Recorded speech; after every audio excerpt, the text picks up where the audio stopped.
ఈరోజు మనం ఒక కుటుంబ కథ గురించి మాట్లాడుకుందాం. కానీ ఇది మామూలు కథ కాదు. దీని వెనుక ఒక పెద్ద న్యాయపరమైన చిక్కుముడి ఉంది. అవును. చాలా ఆసక్తికరమైన కేసు ఇది. ఒక తండ్రి, ఆయనకు 8 మంది కుమార్తెలు, వంశం ముందుకు వెళ్లాలని తన మనవడినే కొడుకుగా దత్తత తీసుకున్నారు.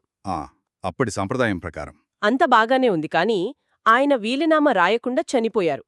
అక్కడే అసలు కథ మొదలైంది. పూర్వీకుల ఆస్తి కోసం పెద్ద గొడవ. అవును, కూతుళ్లందరూ మాకు సమాన వాటా కావాలి అన్నారు. కాని దత్తత తీసుకున్న ఆ కొడుకు వాదన వేరుగా ఉంది. ఇది బసవరాజప్ప వర్సెస్ గురబసమ్మ కేస్. సుప్రీంకోర్టు వరకు వెళ్ళింది.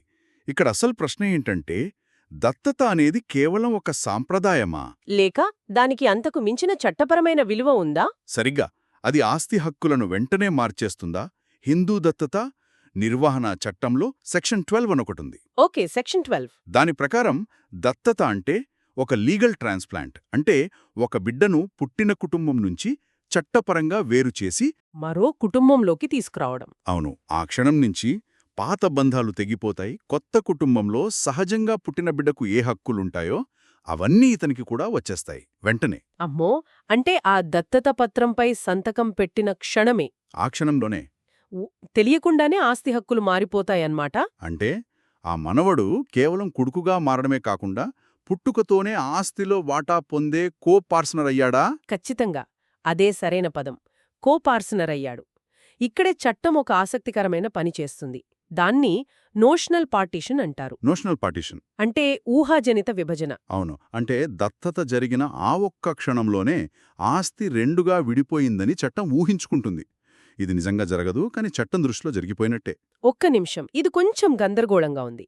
తండ్రి బతికే ఉన్నారు కదా, ఆస్తి మొత్తం ఆయన పేరు మీదే ఉంటుంది. మరి ఆయన చనిపోయాట అందులో సగమే పంచడానికి ఎందుకు అందుబాటులో ఉంది? మంచి ప్రశ్న అడిగారు. తేలిగ్గా అర్థం కావడానికి ఆ ఆస్తిని ఒక 100 ఎకరాల పొలం అనుకుందాం.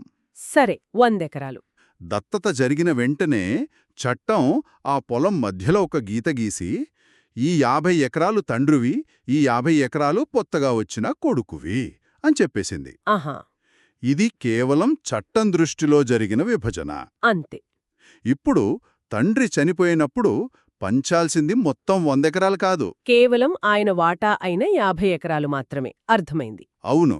ఇప్పుడు ఆ 50 ఎకరాలకు వారసులెవరు? 8 మంది కుమార్తెలు, ఇంకా ఆ కొడుకు, మొత్తం 9 మంది. సరిగ్గా. కాబట్టి తండ్రి వాటా అయిన ఆ 50 ఎకరాలను 9 సమాన భాగాలుగా విభజించారు. అంటే ప్రతి కుమార్తెకు ఆ సగంలో 19వ వంతు వచ్చింది. అవును. మొత్తం 100 ఎకరాల ఆస్తిలో చూస్తే ప్రతి కూతురికొచ్చింది 17వ వంతు మాత్రమే. మరి కొడుకు వాటా మొత్తం ఎంతవుతుందప్పుడు? అతనికి తన సొంత 50 ఎకరాలు ఎలాగో ఉన్నాయి. ఓ అవును కదా.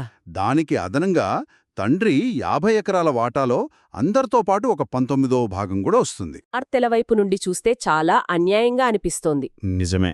వారి పరిస్థితిని మరింత క్లిష్టంగా మార్చిన మరో అంశం కూడా ఉంది. కుటుంబ నివాస గృహం గురించి కూడా వాదన వచ్చింది కదా. వచ్చింది. అప్పటి హిందూ వారసత్వ చట్టంలో సెక్షన్ 23 అనుండేది.